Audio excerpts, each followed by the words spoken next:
വീണ്ടും ഒരു Pahalgam model attack കണ്ടതിന്റെ ഞെട്ടലിൽ കൂടെയാണ് നമ്മുടെ രാജ്യം കടന്നു പോകുന്നത്. അപ്പം മുംബൈയിൽ വെച്ചിട്ട് സുബൈർ എന്ന് പറയുന്ന ഒരു വ്യക്തി സെക്യൂരിറ്റി ജീവനക്കാരായിട്ടുള്ള 2 വ്യക്തികളോട് കൽമ ചൊല്ലാൻ ആവശ്യപ്പെടുകയും അത് ചൊല്ലാത്തതിന്റെ പേരിൽ അവരെ കുത്തിമലർത്തുകയും ചെയ്തു എന്നുള്ളതൊക്കെയാണ് വാർത്ത. അപ്പം ഇതിനകത്ത് ഭയങ്കര സ്ട്രെയിഞ്ച് ആയിട്ട് തോന്നുന്ന ഒരു കാര്യം എന്താണെന്ന് വെച്ചാൽ, ഇക്കഴിഞ്ഞ 22-ാം തീയതി ഏപ്രിൽ 22-ാം തീയതി ആയിരുന്നു ഇന്ത്യക്കാർ മറക്കാൻ ആഗ്രഹിക്കുന്ന എന്നാൽ ഒരിക്കലും മറക്കില്ല എന്ന് ഉറപ്പുള്ള പഹൽഗാം അറ്റാക്ക് നടന്നതിന്റെ 1-ാം വാർഷികം. 26ഓളം വരുന്ന ഇന്ത്യക്കാരെ അവരുടെ സഹധർമ്മിണിമാരുടെ മുമ്പിലിട്ടിട്ട് ഇതേ സെയിം കാര്യം പറഞ്ഞ് പാകിസ്ഥാനിൽ നിന്ന് എത്തിയിട്ടുള്ള ചില ടെററിസ്റ്റുമാർ വധിച്ച് അവരുടെ ജീവൻ എടുത്തിട്ടുള്ള ഒരു ഇൻസിഡന്റ് ആയിരുന്നു പഹൽഗാം അറ്റാക്ക്. അപ്പം ഈ പഹൽഗാം അറ്റാക്കിന് ഇന്ത്യ അതിഭീകരമായിട്ടുള്ള രീതിയിൽ അതിന് മറുപടി കൊടുത്തു. നമ്മളൊരു ഓപ്പറേഷൻ സിന്ദൂർ കണ്ടക്ട് ചെയ്തു. ആൻഡ് ഈ ഓപ്പറേഷൻ സിന്ദൂറിൽ നമ്മൾ അവിടുത്തെ ഭീകര കേന്ദ്രങ്ങളൊക്കെ തച്ചടച്ചു. കുറേ ഭീകരന്മാരെ നമ്മൾ വധിച്ചു. പാകിസ്ഥാന് കൃത്യമായിട്ടുള്ള ഒരു വാർണിംഗ് കൊടുത്തു, ലൈക്ക് ക്രോസ് ബോർഡർ ടെററിസത്തിനോട് നമ്മൾ ഇനി കാണിക്കാൻ പോകുന്നത് 0 ടോളറൻസ് ആണെന്ന്. അതവിടെ നിൽക്കുമ്പം പാകിസ്ഥാനിൽ ഡെയിലി ഓരോ ടെററിസ്റ്റ് ഓർഗനൈസേഷൻസിന്റെ ലീഡേഴ്സ്, അതിലത്തെ പ്രധാനപ്പെട്ട വ്യക്തികളൊക്കെ അജ്ഞാതരുടെ വെടിയേറ്റ് മരിച്ചു എന്നുള്ള വാർത്തകളൊക്കെ നമ്മൾ കാണുന്നുണ്ട്. അത് മറ്റൊരു കാര്യം. ഈ ക്രോസ് ബോർഡർ ടെററിസത്തിനെക്കാട്ടിലും ഭീകരമാണ് നമ്മുടെ പട്ടാള ഉദ്യോഗസ്ഥന്മാരൊക്കെ പറഞ്ഞിട്ടുള്ളത് പോലെ ഇന്ത്യക്കുള്ളിൽ നിന്നുള്ള 0.5 വാർ ഫ്രണ്ടിനെ നേരിടുക എന്നൊക്കെ പറയുന്ന ഒരു കാര്യം. ഈ സുബൈറിന്റെ ഒക്കെ ഒരു കേസിൽ സംഭവിച്ചിട്ടുള്ളത് എന്താണ് എന്ന് ചോദിച്ചാൽ, ഇന്നത്തെ കാലത്ത് ഈ ഓൺലൈനിൽ കൂടെ ഇന്റർനെറ്റിൽ കൂടെയുള്ള റാഡിക്കലൈസേഷൻ അതിഭീകരമായിട്ടുള്ള രീതിയിൽ ലോകം മുഴുവൻ പടരുന്നുണ്ട്. അപ്പം അതിനകത്ത് ഞാൻ കണ്ട ഒരു ടേം എന്ന് പറയുന്നത് ലോൺ വൂൾഫ് എന്നൊക്കെ പറയുന്ന ഒരു ടേമാണ്. അതായത് ഒരാൾ എക്സ്ട്രീമിസത്തിലോട്ട് അട്രാക്റ്റഡ് ആണെങ്കിൽ അയാളുടെ ഓൺലൈൻ അൽഗോരിതം തന്നെ ഈ ഒരു കാര്യങ്ങളിലോട്ടുള്ള രീതിയിലോട്ട് സെറ്റ് ചെയ്യപ്പെട്ടതിന് ശേഷം ഇത്തരം കോണ്ടന്റിനെ കൊണ്ട് അയാൾ ബ്രെയിൻ വാഷ് ചെയ്യപ്പെട്ടിട്ട് ഒറ്റയ്ക്ക് ഡീസെൻട്രലൈസ്ഡ് ഉള്ള ഒറ്റയ്ക്കൊറ്റയ്ക്കുള്ള അറ്റാക്കുകളൊക്കെ നടത്തുക എന്നുള്ളതാണ് ഇതിലൂടെ സൂചിപ്പിക്കുന്നത്. സോ ഇത്തരത്തിലുള്ള ആളുകളിനെയാണ് ലോൺ വൂൾഫ് എന്നുള്ള രീതിയിലൊക്കെ എന്നുള്ള രീതിയിലൊക്കെ അഡ്രസ്സ് ചെയ്യുന്നതെന്നാണ് ഞാൻ മനസ്സിലാക്കുന്നത്. എന്തൊക്കെയാണെങ്കിലും അത് വളരെ ഡേഞ്ചറസ് ആയിട്ടുള്ള ഒരു കാര്യമാണ്. അപ്പം നമ്മൾ ചെയ്യേണ്ടത്, നമുക്ക് എല്ലാവർക്കും വേണ്ടത് ദേശസ്നേഹം എന്നൊക്കെ പറഞ്ഞിട്ടുള്ള ഒരു കാര്യമാണ്.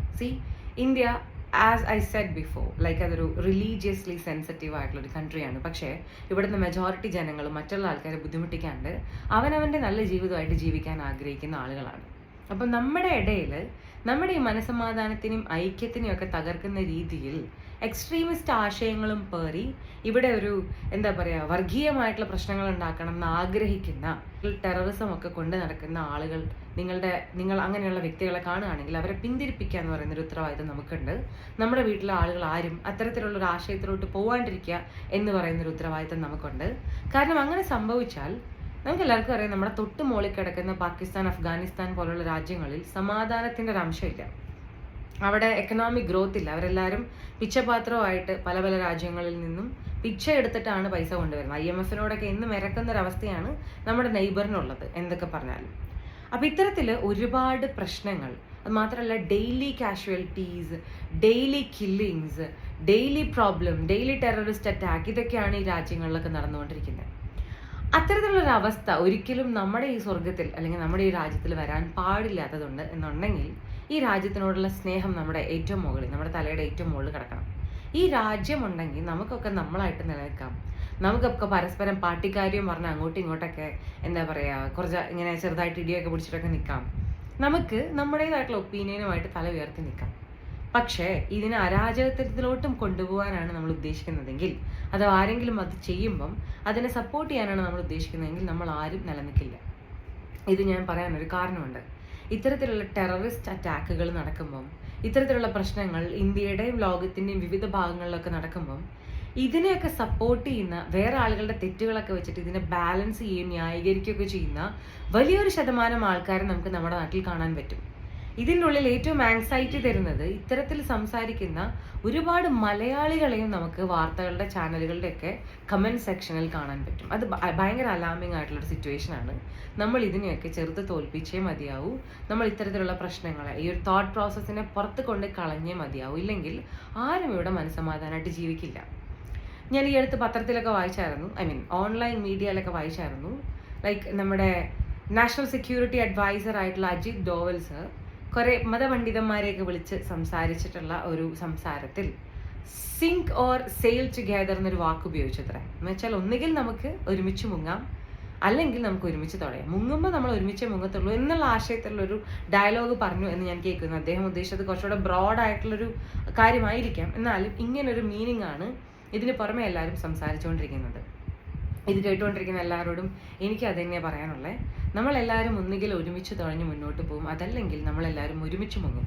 ഈ ഒരുമിച്ച് മുങ്ങുമെന്ന് പറയാനുള്ള റീസൺ എന്താണെന്ന് വെച്ചാൽ, ഒരു സൈഡിൽ എക്സ്ട്രീമിസ്റ്റുകളായിട്ടുള്ള ആളുകൾ തഴച്ചു വളരുന്ന സമയത്ത് അതർ സൈഡിലും ഇതിനെ ചെറുത്ത് നിൽക്കാൻ വേണ്ടിയിട്ടുള്ള ഒരു പോളറൈസേഷൻ ഉണ്ടാവും.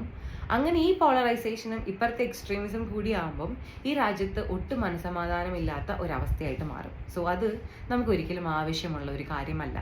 പിന്നെ ഇക്കാര്യത്തിൽ ചിലരെയൊക്കെ നമ്മൾ അപ്രീഷിയേറ്റ് ചെയ്യേണ്ടതായിട്ടുണ്ടെന്ന് പറയുമ്പോൾ എഗൈൻ ഞാൻ വരുന്നത് നിലവിൽ ഇന്ത്യ ഭരിച്ചുകൊണ്ടിരിക്കുന്ന ഭരണകൂടത്തിൻ്റെ കാര്യത്തിലോട്ടാണ്. അപ്പം ഭരണകൂടത്തിൻ്റെ കാര്യം എന്ന് പറയുമ്പം നമ്മളിപ്പോൾ കുറേ ആൾക്കാർ പറയും മോദി സ്തുതിയാണ്, BJP സ്തുതിയാണെന്നൊക്കെ. ഫാക്ട്സും ഡാറ്റയും ഉള്ള കാര്യങ്ങളെ നമ്മൾ അപ്രീഷിയേറ്റ് ചെയ്തേ പറ്റും. 2004-നും 2014-നും ഇടയ്ക്ക് UPയുടെ ഭരണകാലത്ത് 7000-ലധികം അറ്റാക്സ് ആണ് ഇത്തരത്തിലുള്ള എക്സ്ട്രീമിസ്റ്റ് ആശയം പേറുന്നവർ ഇന്ത്യയിൽ നടത്തിയിട്ടുള്ളത്. എന്നാൽ അത് 70% കുറവാണ് ഈ പുതിയ ഗവൺമെൻറ്, നരേന്ദ്രമോദി ഗവൺമെൻറ്റിൻ്റെ കീഴിൽ 2014-നും 2024-നും ഇടയിൽ ഉണ്ടായത്. സിവിലിയൻ കാഷ്വാലിറ്റീസ് ഇവരുടെ ഭരണകാലത്ത് 81% കുറഞ്ഞു. നമ്മുടെ പട്ടാളക്കാരുടെയൊക്കെ ഒരു കാഷ്വാലിറ്റി 48% കുറഞ്ഞു. ഇത് ഇനിയും കുറയേണ്ടതായിട്ടുണ്ട്. ആൻഡ് ഇവർ സെക്യൂരിറ്റി എന്ന് പറയുന്ന ഒരു കാര്യത്തിനെ വളരെ സീരിയസ് ആയിട്ട് എടുത്തിട്ടുള്ളൊരു ഗവൺമെൻറ് ആണ്. അല്ലെങ്കിൽ നമ്മൾ റിറ്റാലിയേറ്റ് ചെയ്യുന്നുള്ളൊരു കാര്യം തീവ്രവാദികൾക്ക് കൃത്യമായിട്ട് മനസ്സിലാക്കി കൊടുത്തിട്ടുള്ളൊരു ഗവൺമെൻറ് ആണ്. പുൽവാമ അറ്റാക്ക്, ഉറി ബാലാകോട്ട് ഇൻസിഡൻസ്, ഇപ്പോൾ കണ്ട ഓപ്പറേഷൻ സിന്ദൂർ, ഇതെല്ലാം നമുക്ക് അതിന് ഉദാഹരണങ്ങളായിട്ട് വെക്കാവുന്നതാണ്. അതുപോലെ തന്നെ ഇന്ത്യ അഭിമുഖീകരിക്കുന്ന ഒരുപാട് പ്രോബ്ലംസ് ഉണ്ടെന്ന് നോർത്ത് ഈസ്റ്റിലെ എക്സ്ട്രീമിസം പ്രോബ്ലംസ്, അതേപോലെ തന്നെ ഇന്ത്യയിലുള്ള ലെഫ്റ്റ് വിങ് എക്സ്ട്രീമിസം അഥവാ നക്സലിസം പോലെയുള്ള കാര്യങ്ങളൊക്കെ ഇന്ത്യക്കുള്ളിൽ പല പല പ്രോബ്ലംസ് ആയിട്ട് നിലനിൽക്കുന്ന കാര്യമാണ്. അതിനുള്ളിൽ ഈ നക്സലിസം അതുപോലെ തന്നെ മാവോവാദികളിനെയൊക്കെ ഓൾമോസ്റ്റ് നല്ല വൃത്തിയായിട്ട് തന്നെ തുടച്ചു നീക്കുകയും അവരെയൊക്കെ നല്ല ജീവിതത്തിലോട്ട് നയിപ്പിക്കാനൊക്കെ ഈ പുതിയ ഗവൺമെൻറ്റിന് സാധിച്ചിട്ടുണ്ട്. അത് അവരുടെ വലിയ അച്ചീവ്മെൻ്റ് ആണ്. ഇത്തരം ഇൻസിഡൻസ് നിലനിന്നാൽ നമ്മുടെ രാജ്യം പുരോഗമിക്കില്ല, മാത്രമല്ല രാജ്യത്ത് സമാധാന അന്തരീക്ഷം ഉണ്ടാവില്ല. സോ ഗവൺമെൻറ് അങ്ങനെ ഒരു ഉദ്യമമായിട്ട് മുന്നോട്ട് പോകുമ്പം അവരുമായിട്ട് സഹകരിക്കുക എന്ന് പറയുന്നൊരു ഒരു ഉത്തരവാദിത്തം നമുക്ക് എല്ലാവർക്കും ഉണ്ട്. സഹകരിക്കുക തന്നെ വേണം. ഈ രാജ്യം നിലനിന്നാൽ മാത്രമേ നമ്മളെല്ലാവരും നിലനിൽക്കുള്ളൂ. അല്ലെങ്കിൽ നേരത്തെ പറഞ്ഞതുപോലെ സിങ്ക് ഓർ സെയിൽ ടുഗെദർ എന്ന് പറയുന്ന ഒരു ഡയലോഗ് തന്നെയാണ് എല്ലാവരോടും സംസാരിക്കാനുള്ളത്. ഒന്നുകിൽ നമ്മളെല്ലാവരും ഒരുമിച്ച് മുന്നോട്ട് പോകും, അല്ലെങ്കിൽ ഇവിടെ പല പല ഭാഗങ്ങളിലായിട്ട് എക്സ്ട്രീമിസവും അതിനെതിരായിട്ടുള്ള പോളറൈസേഷനും നടക്കും. അത് അതിഭീകരമായിട്ടുള്ള അക്രമങ്ങളിലോട്ട് നമ്മുടെ രാജ്യത്തിനെ കൊണ്ടുപോകും. സോ രാജ്യം നിലനിൽക്കട്ടെ. ചിലരൊക്കെ പറയുന്ന പോലെ നേഷൻ ഫസ്റ്റ് എന്ന് പറയുന്ന ആശയം നമ്മുടെ തലയ്ക്കകത്തുണ്ടാവട്ടെ. അതുണ്ടെങ്കിൽ മാത്രം നമുക്ക് പരസ്പരം അങ്ങോട്ടും ഇങ്ങോട്ടൊക്കെ ചെറുതായിട്ടൊക്കെ ഇണങ്ങിയും ചൊറിഞ്ഞുമൊക്കെ ജീവിക്കാം. അതില്ലെങ്കിൽ ഒന്നും ഉണ്ടാവില്ല. സോ ഇതെല്ലാവരുടെയും മനസ്സിലുണ്ടാവട്ടെ.